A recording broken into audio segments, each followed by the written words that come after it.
Hello students, once again welcome to Mac online lectures. आप देख रहे हो मेरे साथ फ्लूइड मैकेनिक्स के ऊपर लेक्चर सीरीज। और आज के लेक्चर में मैं एक न्यूमेरिकल प्रॉब्लम आपके लिए लेकर आया हूं। जैसा कि मैंने पिछली वीडियो में भी आपको बताया था, बेस्ड है मेटासेंट्रिक हाइट की एक्सपेरिमेंटल कैलकुलेशंस के ऊपर। पिछला जो लेक्चर था उसमें हमने देखा था एक्सपेरिमेंटली मेटासेंट्रिक हाइट को हम कैसे फाइंड कर सकते हैं, और उसी के बेस्ड पे प्लस जो हमने पिछले लेक्चर्स देखे हैं एनालिटिकली भी कैसे मेटासेंट्रिक हाइट फाइंड किया जाता है, उस सबको मिला के आज एक न्यूमेरिकल प्रॉब्लम आपके लिए लेकर आया हूं। बड़ी ही इंटरेस्टिंग प्रॉब्लम है, लेकिन आपके सारे कॉन्सेप्ट्स जो है वो क्लियर कर देगी अब तक के। ठीक है, तो देखिए प्रॉब्लम क्या है। द क्वेश्चन इज, ये हमारे पास एक क्यूबिक बॉडी है, क्यूब ऑफ 2 मीटर साइड। ठीक है, हमारे पास एक बॉडी है जो कि फ्लूइड में फ्लोट करती चली जा रही है, यानी कि हर साइड इसकी 2 मीटर है। ये भी 2 मीटर, ये भी 2 मीटर, पीछे की तरफ भी 2 मीटर। अब इसके इस एक्सिस के ऊपर हमने स्मॉल w 300 न्यूटन का वेट यहां पे रखा हुआ है, और कुछ कंडीशंस गिवन है। कैसे? Half of the volume is immersed in the water.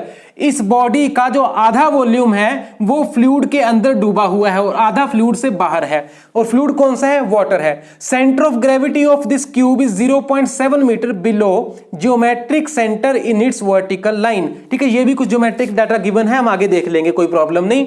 उसके बाद कहा गया कि ये जो स्मॉल w है 300 न्यूटन, जो कि यहां पर बिल्कुल बीचों बीच प्लेस किया हुआ है। अब इसको आप शिफ्ट कीजिए। ठीक है, मैन्युअली आप इसको सपोज आगे की तरफ लेकर जाइए, एज के साथ साथ आप शिफ्ट कर दो टू द एक्सट्रीम कॉर्नर, इसको बिल्कुल एक्सट्रीम में ले जाइए। ठीक है जी, और तब ये कितने डिग्री टिल्ट कर जाएगी, बस वही आपने फाइंड करना है। Find angle of tilt theta. देखिए कुछ ऐसा व्यू आपके पास बनेगा, ये टिल्ट कर जाएगी क्योंकि जब आप वेट को इधर लेकर जाओगे, स्मॉल w 300 न्यूटन जब एक्सट्रीम राइट कॉर्नर में आएगा, ये इतनी डिस्प्लेसमेंट मूव कर चुका होगा। ठीक है, और बॉडी इतना टिल्ट कर चुकी होगी थीटा, तो वही थीटा आपने ये फाइंड करना है। ठीक है, तो चलिए शुरू करते हैं। देखो, half of the volume is immersed in the water, यानी कि ये पूरी जितनी भी साइड है उसका हाफ रह गया ना, जो कि फ्लूइड के अंदर है। और पूरी साइड कितनी है? 2 मीटर साइड का क्यूब है, तो पूरी साइड है 2 मीटर। इसका मतलब 1 मीटर फ्लूइड के अंदर है और 1 मीटर फ्लूइड के बाहर है। So this is 1 metre. अब दूसरा, centre of gravity of the cube 0.7 metre below geometric centre in its vertical line. ठीक है, अच्छा देखो, ये बिल्कुल एक क्यूबिक बॉडी है, आपको समझ में आ रहा है। इसका सेंटर कहां पर होगा? अगर सिर्फ हम क्यूबिक बॉडी की शेप को देखें, उसका सेंटर कहां होगा? ठीक है जी, ज्योमेट्रिक सेंटर की मैं बात कर रहा हूं। ज्योमेट्रिक सेंटर तो बिल्कुल यहां पर हो जाएगा ना, बिल्कुल सेंटर में यहीं पर आएगा, बिल्कुल। ठीक है, अब सेंटर ऑफ ग्रेविटी कहां है इस क्यूब का? सेंटर ऑफ ग्रेविटी जो आ रहा है वो 0.7 मीटर बिलो जियोमेट्रिक सेंटर आ रहा है। अगर हम इस पॉइंट को C नाम दें, C क्या है? Geometric centre. ज्योमेट्रिक सेंटर का मतलब इसकी ज्योमेट्रिक शेप को देखो, बस उसका सेंटर कहां है। ठीक है जी, लेकिन सेंटर ऑफ ग्रेविटी नहीं। सेंटर ऑफ ग्रेविटी तो होता है जहां पर भार उसका केंद्रित होता है, सेंट्रलाइज्ड होता है। हो सकता है बाहर से तो बॉडी बिल्कुल क्यूबिक शेप की है, लेकिन कहीं पे इसका वेट ज्यादा हो, कहीं पे वेट कम हो, वो डिपेंड करता है ना। तो उस अकॉर्डिंग कहा गया कि इसका centre of gravity 0.7 metre below है ज्योमेट्रिक सेंटर। सो इससे आप 0.7 मीटर नीचे आ जाइए। ठीक है, मान लो आप 0.7 मीटर यहां कहीं आगे। ठीक है जी, so this distance is 0.7 metre and this point is now center of gravity of the cube, so we can call it as G। center of gravity को हम G बोलते हैं। ठीक है जी, अच्छा उसके अलावा मैंने एक पॉइंट B भी दिखा रखा है, जो कि मस्ट है यहां पर दिखाना। B होता है पॉइंट ऑफ बायोन्सी, जहां से बायोन्ट फोर्स एक्ट करता है। और आपको पता ही है बायोन्ट फोर्स कहां से एक्ट करता है? जितना वॉल्यूम डिस्प्लेस होता है फ्लूइड का, उसका सेंटर ऑफ ग्रेविटी होता है पॉइंट B। तो फ्लूइड इतना डिस्प्लेस कर रखा है इस बॉडी ने, देखो इतना फ्लूइड डिस्प्लेस किया बॉडी ने, तभी इसने अपनी वहां पे प्लेसमेंट की है, जगह बनाई है। ठीक है, इसका सेंटर ऑफ ग्रेविटी तो बीच में ही होगा ना, बिल्कुल यहां पर। तो इसके बिल्कुल बीच में पॉइंट आपके पास B आएगा। सो अगर सपोज यहां पर मैं एक पॉइंट मार्क कर देता हूं O, ठीक है, तो आपके पास OB डिस्टेंस कितना हुआ? O और B, OB हुआ इस 1 मीटर का हाफ। ठीक है ना, B पॉइंट बिल्कुल बीचों बीच है, तो यहां से OB हम लिख सकते हैं this much distance is 0.5 metre, 1 metre का हाफ। ठीक है जी। तो इस तरह से हमारे पास कुछ पैरामीटर्स आ गए। अच्छा, जब ये बॉडी टिल्ट हो जाएगी तब बी पॉइंट आपको पता है शिफ्ट करेगा, उस तरफ जाएगा ना, तो बी बी डैश में चला गया। ठीक है, बी डैश बन गया। अब क्यों होता है ये हम पिछले लेक्चर्स में देख चुके हैं, क्योंकि फ्लूइड डिस्प्लेस्ड अब अलग है। ठीक है, उसका सेंटर ऑफ ग्रेविटी भी अलग हो जाएगा। लेकिन इस केस में क्योंकि आपने ये वेट स्लाइड किया है, ठीक है ना, वेट उस तरफ लेकर चले गए स्मॉल w, उस वजह से ये बॉडी टिल्ट हुई है, तो पूरी बॉडी का वेट डिस्ट्रीब्यूशन भी हिला है। अब जी पॉइंट यहां ना होकर के किधर होगा, उस तरफ जाएगा। यानी पहले जी पॉइंट यहां आ रहा था, देखो अब जी पॉइंट भी उधर जाएगा। ठीक है ना, इस केस में तो यहां पर जी पॉइंट चला गया, मान लो वो बन गया जी डैश। ठीक है, तो ऐसी कुछ अरेंजमेंट आपके सामने आएगी। चलिए अब चलते हैं हम अपने सॉल्यूशन में। अच्छा, याद कीजिए जस्ट प्रीवियस लेक्चर जिसमें हमने एक्सपेरिमेंटली मेटासेंट्रिक हाइट कैसे फाइंड करते हैं वो केस देखा था, और उसमें ये फॉर्मूला हमने निकाला था GM is equal to WX by capital W tan theta. ठीक है जी, पिछला लेक्चर देख लीजिए डिस्क्रिप्शन बॉक्स में जाकर। स्मॉल w क्या है, ये वाला वेट जो हमने ऊपर रखा हुआ और जिसको हमने स्लाइड किया था, हमारे पास है 300 न्यूटन कोके। x क्या है, जितना आपने इसको डिस्प्लेस किया है एक तरफ। ठीक है, हमने कितना डिस्प्लेस किया, हम इसको बिल्कुल लास्ट में ले गए, तो ये साइड कितनी है, 2 मीटर साइड है ना, इसका मतलब 1 मीटर हमने स्लाइड किया, तो x भी है हमारे पास 1 मीटर, इसकी भी कोई प्रॉब्लम नहीं। कैपिटल W है इस बॉडी का टोटल वेट, ठीक है, इंक्लूडिंग स्मॉल w। याद होगा आपको, ये सारा वेट कितना है स्मॉल w को शामिल करके, वो कैपिटल W है, वो अभी हमारे पास नहीं है। ठीक है ना, पूरा वेट, तो हम कैपिटल W को अभी कैलकुलेट करेंगे। ठीक है जी, ये हमारे पास नहीं है, ये दोनों है, W भी है x भी है। अच्छा, टेंजेंट ऑफ थीटा, थीटा तो हमने निकालना ही है कि कितने डिग्री ये टिल्ट हुआ, तो इसकी कोई प्रॉब्लम नहीं, ये हमने फाइंड ही करना है इनफैक्ट। अच्छा, ये है हमारे पास, ये है, W नहीं है, तो W नहीं है, ये हम फाइंड करेंगे नंबर 1। अच्छा, नंबर 2 GM, यहां हमें GM भी चाहिए, मेटासेंट्रिक हाइट हमें चाहिए, तभी हम टेंजेंट ऑफ थीटा फाइंड कर सकते हैं। अगर ये दो चीजें हमें पता लग जाएं, बाकी दो हमें पता ही है, तो इस एक्सप्रेशन में हम पुट करके टेंजेंट ऑफ थीटा या थीटा कैलकुलेट कर सकते हैं। ठीक है, यही होगा हमारा सॉल्यूशन। ओके, तो अब हम क्या करते हैं, देखो, तो सबसे पहले बात करते हैं हम GM की। देखो जरा इस पोजीशन में बॉडी की, ये G ये M, सो GM किसके इक्वल है, this is equal to BM plus BG। देखो BM प्लस BG, ये टोटल आ गया GM, तो देखो GM is equal to BM plus BG, हम इस तरह से इसको लिख सकते हैं GM को। और BM हमारे पास कितना होता है, BM होता है IYY अपॉन V डैश, ये है BM की वैल्यू। देखो VM प्लस BG, ये वही चीज है जो हमने डिस्कस की थी, analytical way to find metacentric height of the floating body. उस वीडियो को देखिए जरा, उसमें हमने ये फॉर्मूला डिराइव किया था। बस वहां पर आपके पास यहां माइनस साइन आ रहा था, कंफ्यूज नहीं होना। माइनस साइन क्यों आया था, क्योंकि वहां पर G पॉइंट ऊपर था, B नीचे था, तो उस अकॉर्डिंग यहां पर हमारे पास GM बनता था BM माइनस BG। यहां उल्टा है, B ऊपर है, G नीचे है, तो इस पोजीशन में आप देखिए BM प्लस BG GM के बराबर बनता है। बाकी और कोई प्रॉब्लम नहीं है। BM हमने डेराइव किया था IYY बाय V डैश, ये अभी भी उतना ही है, इसमें कोई प्रॉब्लम नहीं आएगी। ठीक है ना, चलो अब देखते हैं IYY V डैश और BG कितने हैं। सबसे पहले IYY क्या होता है, इसको टॉप से देखिए, और टॉप व्यू में जो आपके पास क्रॉस सेक्शन आ रहा है उसका मोमेंट ऑफ इनर्शिया कौन से एक्सिस के अबाउट, ये वाले एक्सिस के अबाउट। देखो इसके बिल्कुल बीच में ये वाला एक्सिस जो होगा परपेंडिकुलर टू द बोर्ड, वो कितना होगा जी।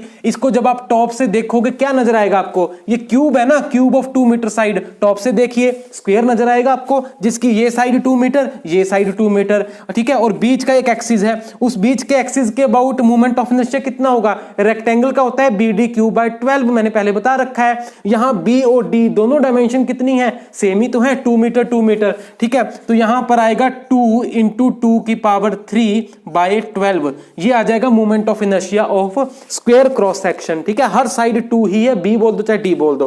अच्छा, उसके बाद V डैश कितना है, V डैश क्या है, volume of the fluid which is displaced by the body, और वो एक ही बात है कि volume of the body which is under the fluid. ठीक है, तो ये वाला जो वॉल्यूम है आपके पास, जो कि बॉडी का वॉल्यूम डूबा हुआ है पानी के अंदर, वो होता है V डैश, और वो कितना हुआ फिर, ये साइड है 2 मीटर, ठीक है जी, और पीछे की तरफ भी 2 मीटर है, और ये कितना है, ये है 1 मीटर। सो वॉल्यूम बनता है 2 into 2 into 1, that means 4 metre cube. ठीक है, टोटल कितना होगा 2 मीटर क्यूब साइड था ना, 2 into 2 into 2 8 metre cube volume है और उसका हाफ डूबा हुआ है तो 4 ही तो आना है, यहाँ पे 4 आ गया। अच्छा उसके बाद बीजी कितना होगा ये वाला part, this is equal to OB minus OG, so OB minus OG, ये टोटल OB में से OG माइनस कर दें, BG बच रहा है आपके पास।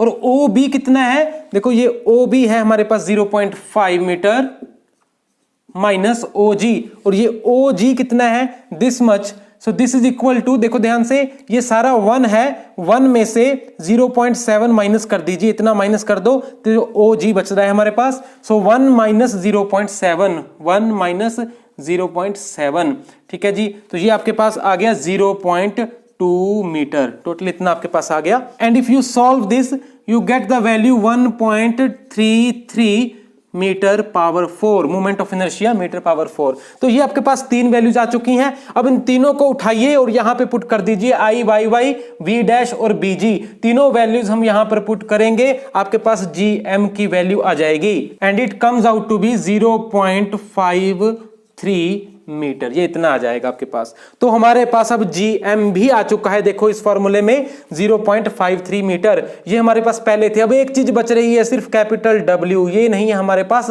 फिर थीटा निकल आएगा। चलिए अब हम W को निकालते हैं, उससे पहले GM मैं यहां पे लिख देता हूं 0.53 मीटर, ये हम कैलकुलेट कर चुके हैं, ठीक है। अब सुनिए ध्यान से, हमने कैलकुलेट करना है कैपिटल W।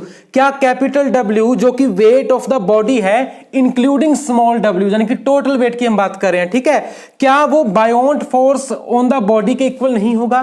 क्योंकि बॉडी फ्लोट करती हुई चली जा रही है, तो फ्लोटिंग की तो कंडीशन ही यही है ना कि टोटल वेट जो नीचे एक्ट करेगा वो बैलेंस होना चाहिए नीचे से मिलने वाले बायोंट फोर्स से, ठीक है। जब बैलेंस हो जाते हैं एपरेंट वेट 0 बन जाता है और बॉडी फ्लोट करने लग जाती है।